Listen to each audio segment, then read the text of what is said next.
Welcome back for another week. At this point, time starts to fly. We're done with relativity. We don't have to. We have our field trip on Friday. So remember that. There won't be class on Friday. Yes? What time should we show up? What time should you show up? Yeah. I will give you a paper on Wednesday, but I will tell you now to get it all right in your head. So it starts at 8 o'clock. And the easiest thing, they have physics sessions that go from like 8 to 9:45, and then they have poster session that's like from 9:45 to 10. And so it works best because you're going to be required to talk to two poster presenters and write about it, and you're going to need to report on and I will give you a list, 2 from these sessions. And so it's easiest if you can be there, check in at 8, go to the meetings from 8 to 9:45, and then do the post session at 9:45. You can come later. You can check in anytime and come later. The posters, there's supposed to be 2 poster sessions, but oftentimes people don't show up for the second poster session. So the first poster session is much better.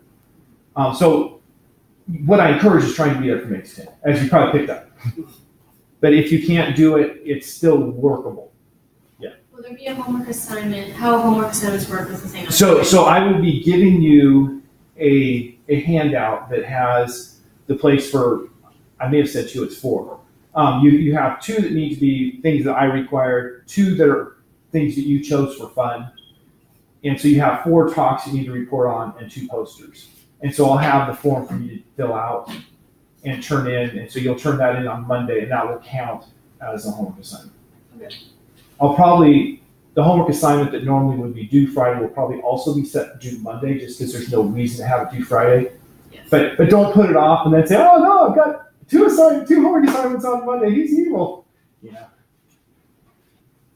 So I'll give you more information. I will post a link on Moodle as well that gives you the times of all the talks. You can look through and do your own planning. Try to plan your time best. Does that work? Okay. Second thing, hopefully your group projects are coming along. I've seen people working with their radio jammer and their radio. People working with their cloud chamber, looking at radioactive elements and seeing the decay products. I'm not sure how the other groups are going. Well, the decay products, you're looking at alphas and betas, right? I haven't communicated with others, I don't think, but I hope that everybody's making good progress with your projects. You have until a week from tomorrow to have your poster done. So I'm going to take them to University of Nebraska a week from tomorrow, and we'll get them printed for the last lab activity. Yes, question. So this next Tuesday, we also have a test. A week from tomorrow. Sorry, not this next Tuesday, but Yeah. So it's going to be covering relativity, radioactivity, that kind of stuff. And radioactivity, we're going to talk about. Well, we'll probably not talk about it today, but we will talk about it in lab tomorrow.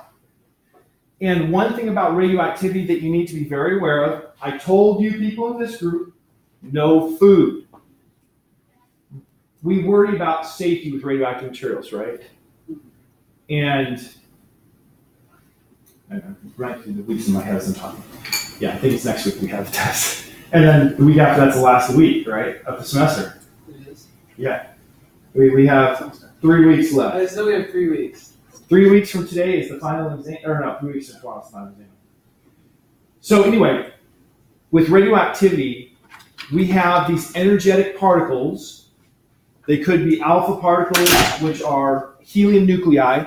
They could be beta particles, which are electrons.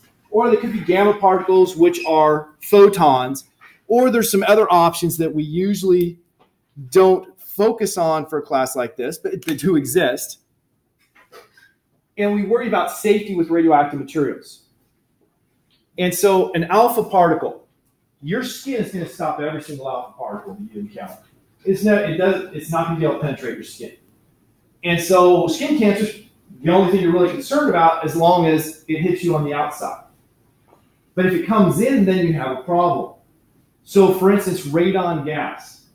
You guys have heard about radon gas and its problems? Mm-hmm.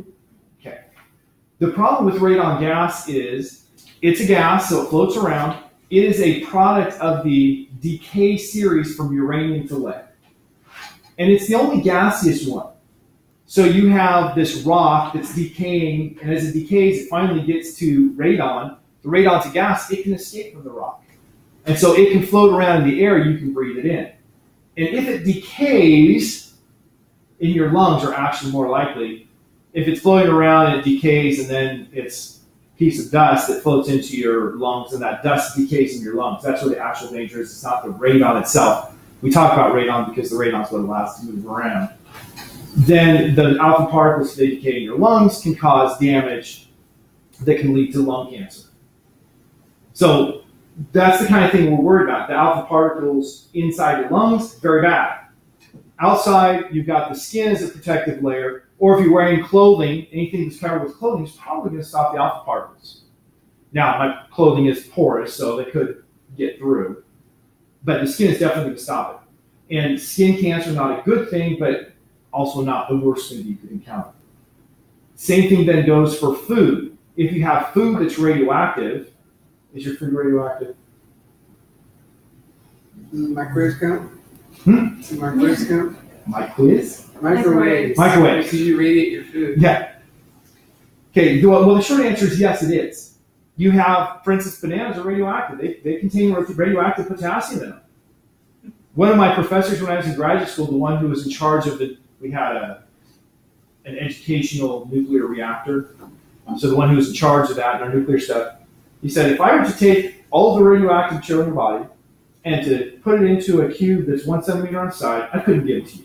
You'd be too radioactive. All of us are radioactive.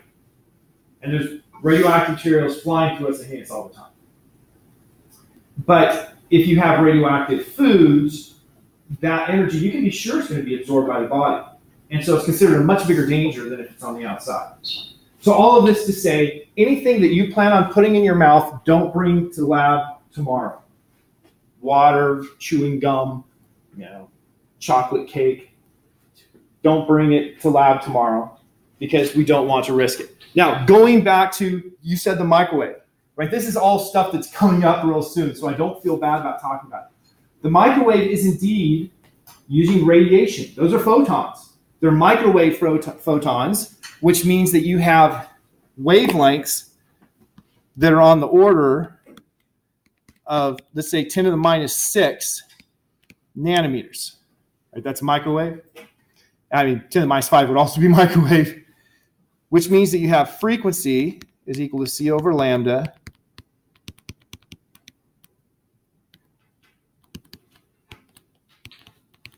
Oh, wait, I put 10 to the minus 6 and nanometers. That's a mistake.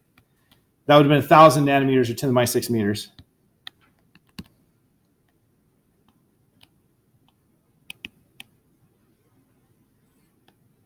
Wait, that can't be right. It's 3 times 10 to the 14.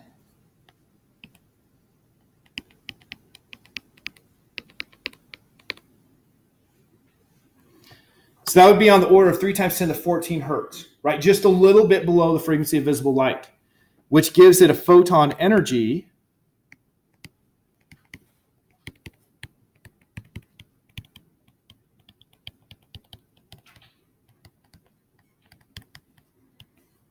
not HC. Wow, I am really not on my game. I should probably just quit for the day. What do you say, Chad? Sure. Since he's the one who has the class, the only remaining class after this. So let's just say between friends, that's approximately equal to 7 times 10 to the minus 20, 34, 14, or 20. It's actually 19. Converting that to electron volts divided by 1.6. 7 divided by 1.6 is what? 4 point something. Is that right? That seems too high.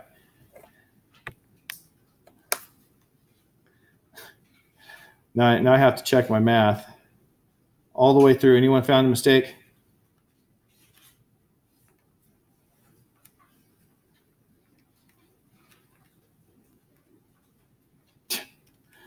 Okay, I hate this calculator. See if I can do it right on this one. 3 e to the t.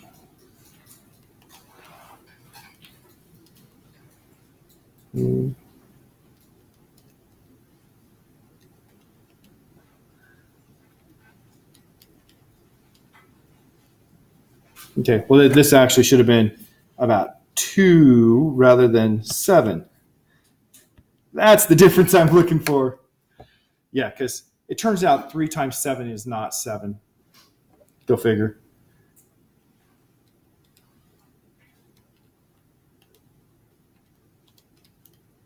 So convert that to electron volts, and that's 1.24, or about 1.2 electron volts. 1.2 electron volts. We put them in electron volts because those are the numbers that make sense to us in this regard. The energy required to break a bond is typically on the order of somewhere around 4 electron volts. So this infrared radiation or microwave, yeah, see, that was infrared. Microwaves are even longer wavelengths. My brain really not working today because I did this whole thing for infrared. Infrared is not enough energy to break a bond, which means radiation shouldn't damage tissue. Microwaves, these are using microwaves too. Same thing your microwave oven uses. Shouldn't be enough to break bonds, which means that it's not going to damage your DNA, which means should be generally safe. So why can't we put the poodle in the microwave?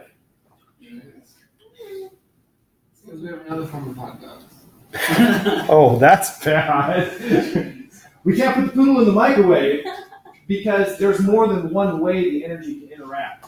I talked about breaking bonds, having enough energy to break a bond, right? Very chemistry type of thing. But what this can do is it can cause molecules to rotate or to vibrate. And if you transfer energy and you cause the molecules to rotate or vibrate, you've made it hotter, right? You've increased the average kinetic energy per molecule. And so that's how we use these to cook our food. The microwaves cause water molecules, they're not at the resonant frequency of water molecules, but they cause the water molecules to absorb some energy and turn it into kinetic energy. And then those water molecules are hot. They transfer that energy to other molecules, making everything hot, and that's what cooks food. That's bad. And so when you worry about the safety of your cell phone, the real concern is, am I cooking tissues in my body? You know, I'm transferring energy. The conventional wisdom is you're not transferring enough energy to be a problem. It would be more of a problem to put my hand on a warm surface than to put, that next to it. But still concerns. That's the type of radiation nobody's worried. Most people are not worried about. Some people are worried about microwave radiation. Some people are worried about the radiation from high power lines. Right? We have high power lines. They're at 60 hertz. Well, if you use 60 hertz here, the energy per photon for 60 hertz is really, really, really low. But there's a lot of energy there. And so people are concerned that somehow this radiation, because it's still radiation, can cause problems. So you may have read stories about cancer clusters where people have leukemia around high power transfer stations and things like that, and they say it's because of the electromagnetic radiation. Statistical analysis suggests that that's not a real phenomenon, that people are making connections that aren't really there, but it's still a concern. And I haven't studied it, so I can't tell you which way it is. Radiation everywhere. I should get back to the topic du jour and let radiation come up in its own time. Just get excited. It's all physics. You guys excited about physics? Yeah. Right. All right. So we ended last class period by talking about Louis de Broglie and his claim that we should be able to have a wavelength for matter that's Planck's constant divided by momentum. Now let's do a quick calculation. Let us say that we have a student with a mass equal to 100 kilograms. And the student is running at an insane speed of 5 meters per second. Okay, so that's not a possible speed for them to run, but hey, they're on their skateboard or something, so they're going 5 meters per second. So how much momentum does that person have?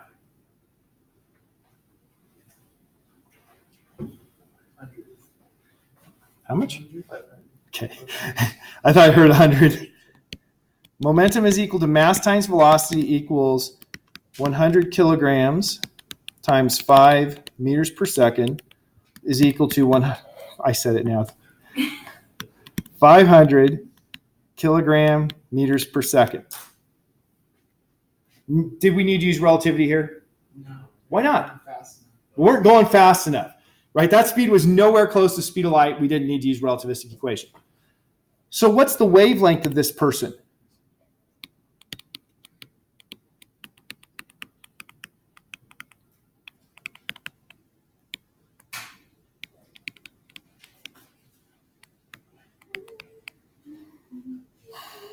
What's that?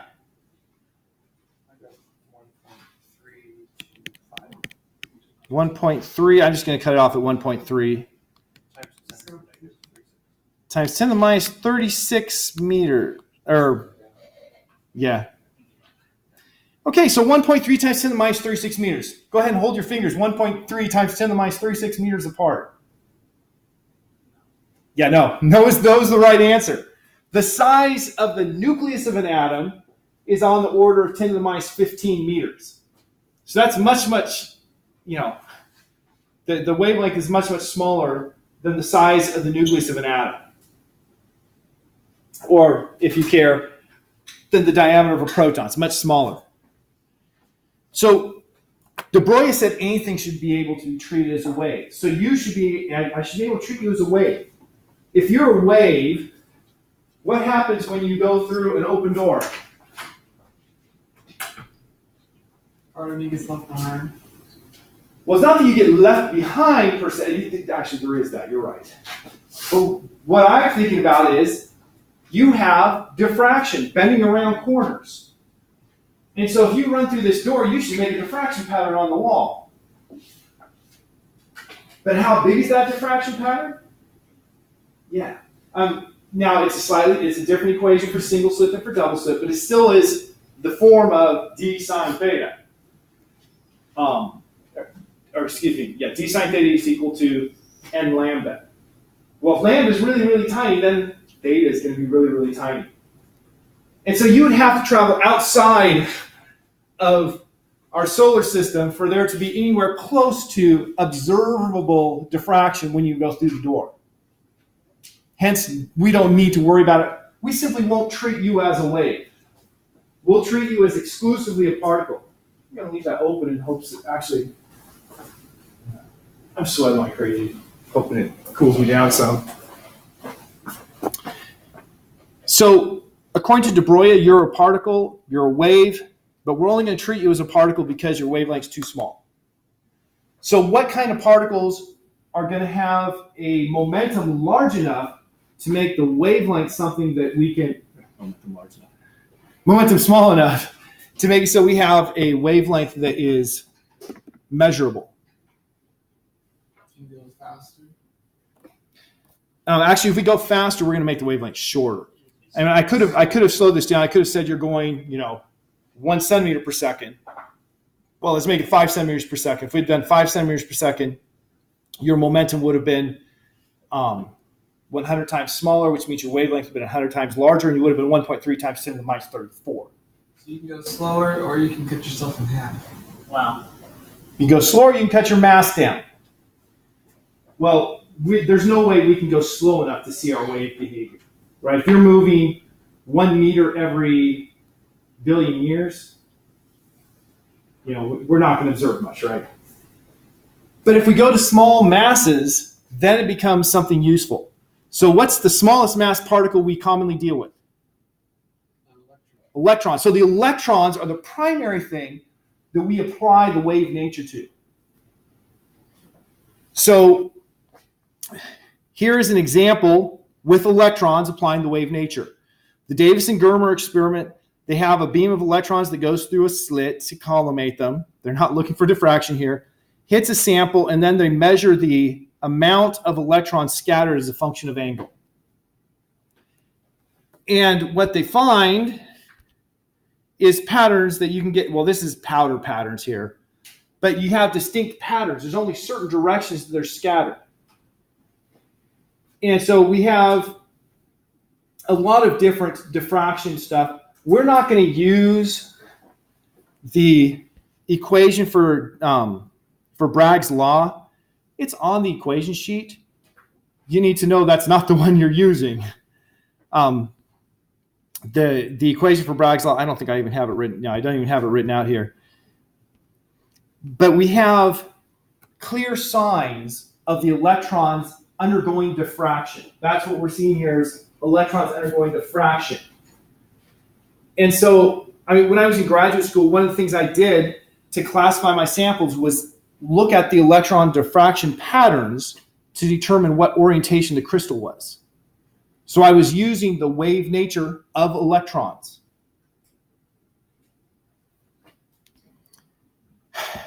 Just keep going on. So what should happen if we pass electrons through double slit? Remember I showed you this picture when I was talking about light going through a double slit. If we have electrons going through the double slit, people have done actual experiments with this. And of course, it's much easier to shoot one electron at a time than it is to shoot one photon at a time. So they shoot electrons one at a time through a double slit, and they see a pattern that shows clear signs of diffraction. What does it have to be if it's going to have diffraction? It has to be a wave. So we have a clear sign here that electrons are behaving like a wave. So we have confirmation of de Broglie's hypothesis that electrons can have either a wave or a particle nature.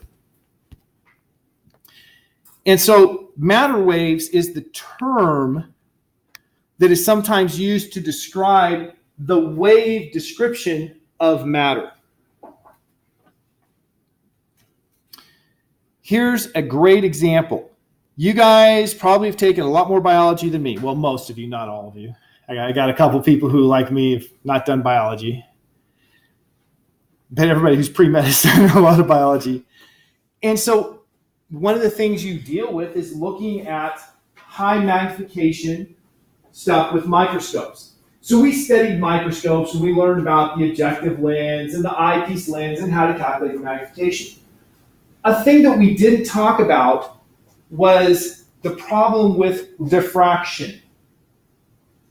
Diffraction, light bending around a corner. Well, if I have a circular aperture, guess what? There's still edges there. And so you're still going to have light diffracting around those edges.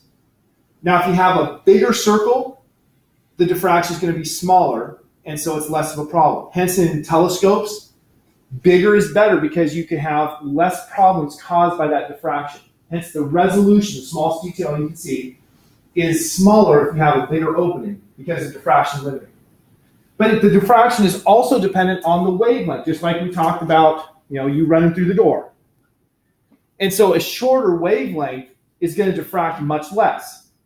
Remember, the d sine theta is equal to m lambda idea. It's not exactly that equation. It's very similar for the first order diffraction for a circle. So shorter wavelengths allow you to see more detail than longer wavelengths. Hence, with microscopes, sometimes they'll use a blue filter because blue is short wavelength light. But if you want even better resolution, if you want to see smaller things, you need a smaller wavelength than light. Enter the electron microscope.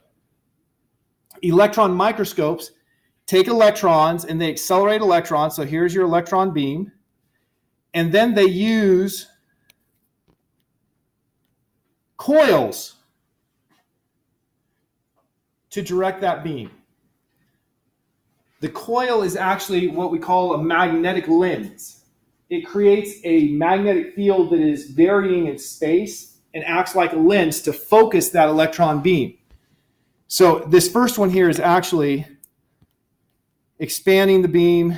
It goes through the object. So your object is right here. And then you refocus it through a couple more magnetic lenses, and then you get your picture down here. And that picture, because you can control the speed, and that's the momentum of the electron very easily, you can control its wavelength, and by controlling its wavelength, you can control the resolution.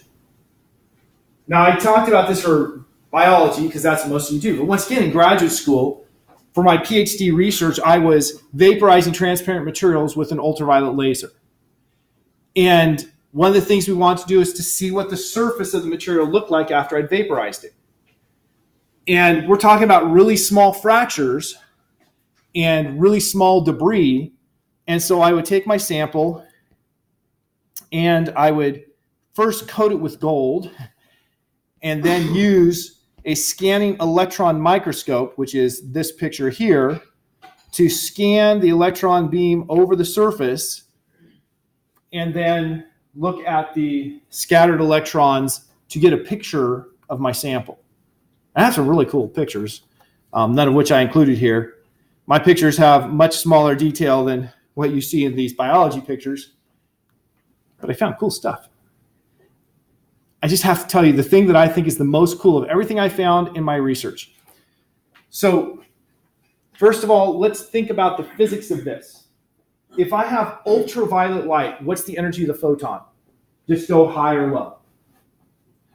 High. High energy of a photon. High energy of a photon means that you're more likely to be breaking a bond than to be heating up the material. So when we talk about vaporizing materials with a laser, let's say we're working on that cornea, we want to correct a vision problem. Do you want to heat it up and melt it, or do you want to just break bonds and vaporize it? Vaporize, that's what we want. And so that's why they use the same laser I was using for the laser eye surgery. So I'm vaporizing material. What should that do to the remaining material? It does. You're breaking bonds, but at the same time you are depositing energy. So the coolest feature I ever found was, of course, when you heat stuff, what tends to happen to its size?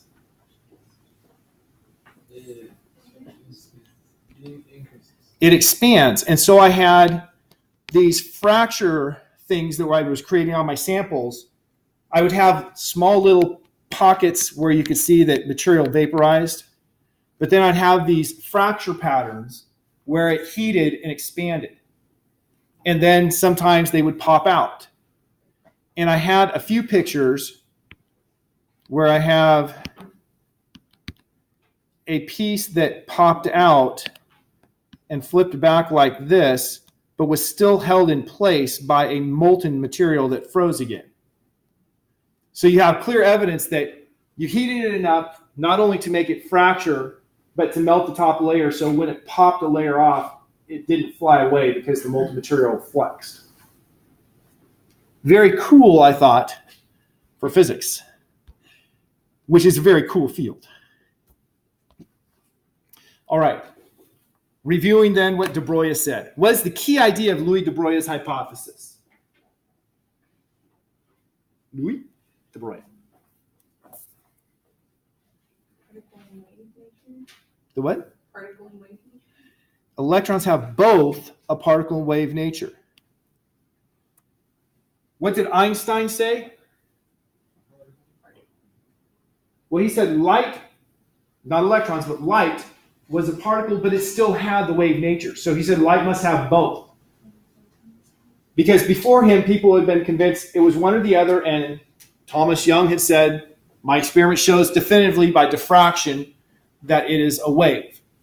Einstein's experiment shows definitively that it's not a wave, and Einstein said, well, it must be both. And then de Broglie expanded that, saying, well, what about other particles then? Maybe electrons can be both. And then we have experimental confirmation that, yes, we see wave particles for an electron. And we can see wave particles for other things that we consider clearly particles. Which means that not only is it light that we don't perfectly understand, It's everything else. Now, just to throw in what we understand, all of the physics that any human has ever understood, we now believe is covering 4% of the material in the universe. The other 96%, we have no clue. How does one decide such a thing? There are two things, and this is something that it's like in the last chapter of the textbook that we're not going to get to. So I'll talk about it here, but it won't be ever tested. When astronomers look at stars, they see a red shift. Now, we've talked about Doppler shifts. A blue shift occurs if something's moving toward you, a red shift is moving away. And Edwin Hubble was the first person to publicize, if not, there's some arguments that somebody else had published this beforehand who might have taken that and run with it. But to show that the farther away an object is, the faster it's moving away. And so from that, we get the understanding that everything in the universe is moving away from everything else, which then leads to the conclusion of an expanding universe. And if you extrapolate back, that's where you get the idea of the Big Bang. If everything's expanding away from everything else, then if we go back in time, it must have been all really close. But looking at super, super distant objects, we observe that they're not expanding away as fast as things that are closer.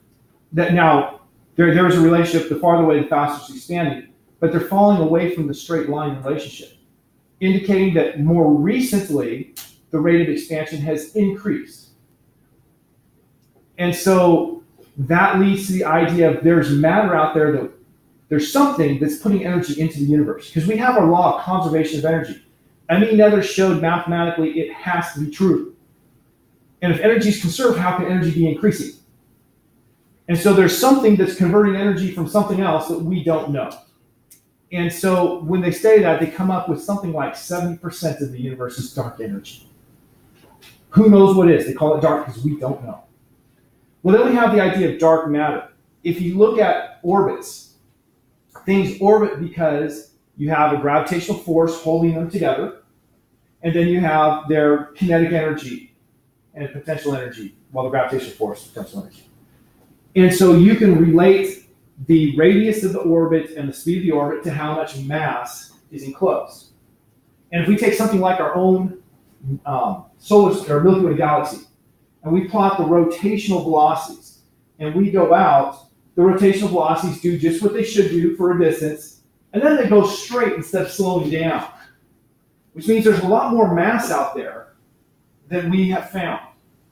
And so a lot more mass out there, we don't know what it is, so scientists come up with a very clever name of dark matter. Dark because, well, if it was bright, we'd see it. And so that dark matter takes up around 25% of all mass. And so that leaves us, I know my numbers added up to leaving 5%, but leaves us with 4% that we have any knowledge about. Which means that while we as humans think we're really smart, we really should take the advice of David and be not wise in thine own eyes, lean not into thine own understanding, because we don't know anything. Okay, that's the soliloquy. It was only 3 minutes, and it's not going to be covered on any tests. Everybody's heard of the Heisenberg uncertainty principle, yes? The Heisenberg uncertainty principle at its core is different than what a lot of people think it is. Remember when we had the polarizers out here? And if we had two polarizers at 9 degrees to each other, no light goes through. But if we put one in between, we get light through. And we can explain that by saying the one in between was changing the light. Well, in quantum mechanics, we say that measurements change the system. We might have a system that is 50% in this state, 50% probability in this state, 50% probability in this state. And we say that it's in both states at the same time. But if I make a measurement, I'm going to force it to be in one or force it to be in the other. And well, it turns out that quantum physics is just that way. It's very much about probabilities and statistics. But you can't know exactly two variables unless those two variables share eigenstates if they commute. And so position and momentum don't share eigenstates, which means that, I know the eigenstate thing, you're like, what? That's not English. It's not, it's German. But you cannot at the same time know position and momentum. If you measure the position, you're going to change the momentum. If you measure the momentum, you're going to change the position. And so you can't know both at the same time. It's not knowable. And so Heisenberg actually did the math to show that your uncertainty in the position of an object multiplied by your uncertainty in its momentum is always going to be greater than or equal to a minimum amount, no matter how carefully you measure. And so that's what this is saying is, with the most careful measurements you could possibly make, the product of how uncertain you are in position, how uncertain you are in momentum, is always going to be greater than or equal to 1/2 of Planck's constant divided by 2 pi. Planck's constant divided by 2 pi is everywhere in quantum mechanics. You know the word I like to use there, ubiquitous. And because it's used so much, we put an H with a bar through it. And so this is, some people call it H bar, some people call it H slant, some people call it Planck's reduced constant. Some people confuse me and call it Planck's constant. Right? This is Planck's constant. You can't call them both Planck's constant in my opinion. But we use this a lot. And so the product of these is always going to be greater than or equal to 1/2 of H bar. What does that mean to you and me? Very little. Right? If I measure the position of this pen with the most accurate measurement device possible, that'd be something like I use a laser beam, I'm never going to get its position better than, let's say half a wavelength, right? I'm always going to have some uncertainty in its position. And then if I want to measure its momentum, well, I'd measure its position now and its position a split second later and take the difference in position to get the speed multiplied by the mass of the momentum, right? But as I make these measurements, light is hitting this, and light is transferring momentum. And so as I take my measurements, I'm changing the momentum and thus the position of this thing with my measurements. And so I'm always going to have an uncertainty that's introduced by my measurement device, and my uncertainties for the measurement of this are always going to be, well, reasonably big. On the order of a wavelength, 10 to the minus 9 meters, right? And then for the momentum, let's say that I can measure, 10 to the minus 9 meters per second times its mass of, let's say, 10 to the minus 3. So 10 to the minus 12 for the momentum. So if I did my best possible scenario for position and momentum, I would have delta x is on the order of 10 to the minus 9 meters. Delta p is on the order of 10 to the minus 12 kilogram meters per second. And so the product of those is going to be on the order of 10 to the minus 21 kilogram meters squared per second. Well, what is h bar over 2? H bar is about 10 to the minus 34. 10 to the minus 34 joules times seconds over 2, on the order of 5 times 10 to the minus 35 joules times seconds. And yes, this is a joule times second. So my product, with the best of possible measurements, is always going to be far greater than what I have there for any real-life measurement. So we don't worry about this for real life again. Heisenberg uncertainty principle just doesn't apply to us because our uncertainties are always way above this limit. But when you get to talking about something like an electron with its much smaller mass, it starts to become something that makes a difference. Now, I told you about those books by George Gamow about Mr. Tompkins, and one of the things I think that he does is examine what if Planck's constant was like 6 instead of 6 times 10 to the minus 34. If Planck's constant was on the order of 6, it would make a real big difference. Like I park my car in the garage. I know the position of the car to within 3 meters, which means its momentum can only be known to within about 2 kilogram meters per second. Right, so my car could be moving around. Now, 2 kilogram meters per second, I'm not really worried about that. Right, 2 kilogram meters per second is a very slow speed for a car because you divide by the mass of the car. What if it was 6 million for Planck's constant? Then if I know my car's in the garage, I have that momentum could be such that it's moving hundreds of miles an hour.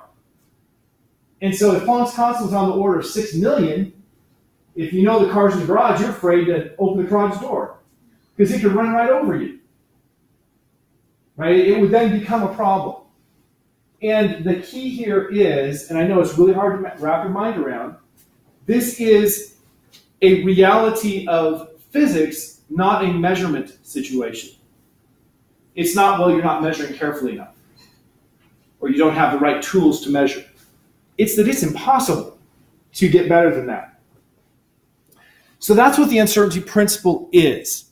Now, what are you going to have to do with it? On the test, yes, you can have to answer a question about what the uncertainty principle is. Or you can have a question that says, I have an electron, and I know the electron mass, of course, is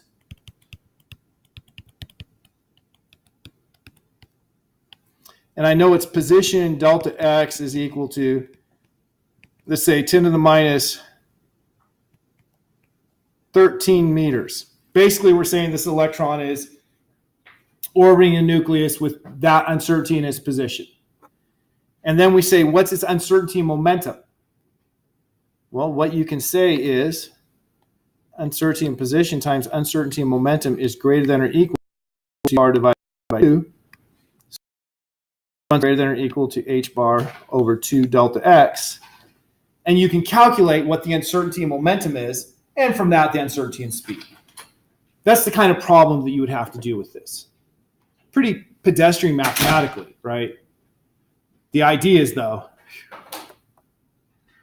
remember, ask me questions if you have them. Pain looks work too. Werner Heisenberg. Here's a picture of a young Werner Heisenberg. Werner Heisenberg has one thing that we consider very unfortunate. He remained in Germany during World War II and headed the German effort to build a nuclear bomb. What do you suppose that did with him and Western scientists? Yeah, they didn't like him so much. So he was alienated from most of the scientific community. Now, we will talk about the atomic bombs coming up and about the Manhattan Project. So we'll get back to that. But he was brilliant. He did come up with a Nobel Prize, or get a Nobel Prize for his work, which should remind you then that just because a person is brilliant doesn't mean their ideology is brilliant. Smart people can hold. I take, siding with Hitler to be a crazy position. I'm going to skip over this. This here is talking about wave packets. If you have a wave packet, your uncertainty in position would be something, nice choice of color. Your uncertainty in position would be something like this.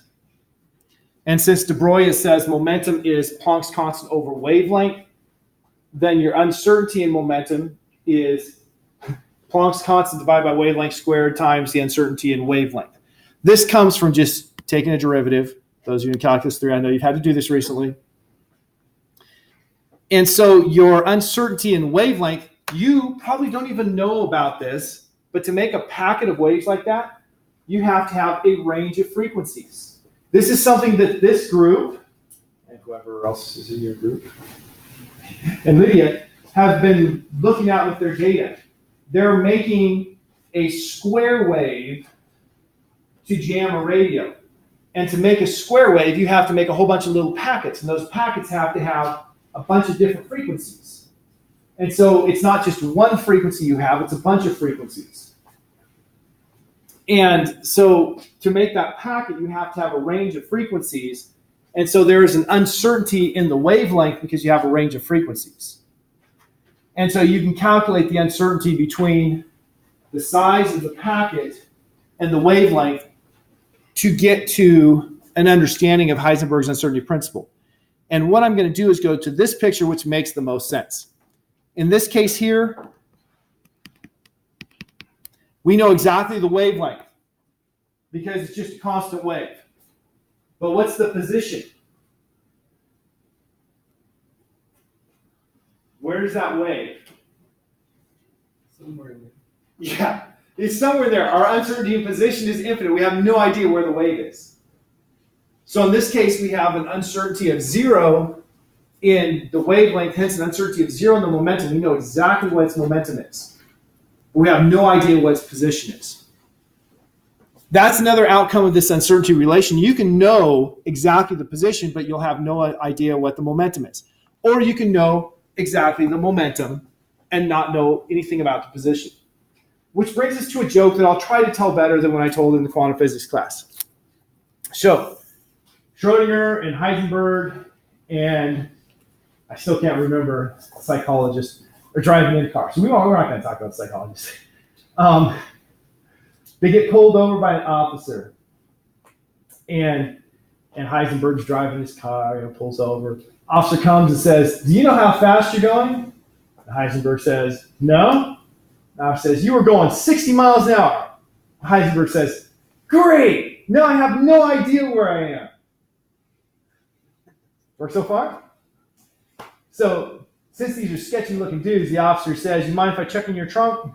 And I pops the trunk. Officer goes and looks in the trunk, comes back and says, "Did you know you had a dead cat in your trunk?" Schrodinger says, "Well, now I do." Okay, do you guys know about Schrodinger cat? Some of you do. Just to make sure it's clear, remember where I started and I said in quantum physics we say that something can be in this state and this state simultaneously. And if you measure, you have a 50% probability of this and a 50% probability of that. The whole Schrodinger cat idea is to illustrate that. The problem says that you have a cat and you put this cat in a box, and in that box, so here's the box, and here's Fluffy. And then you put in here a radioactive sample.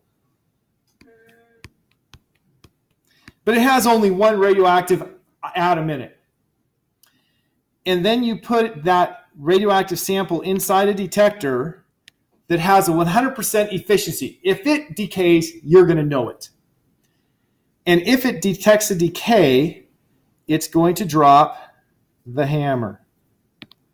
So you have a hammer here.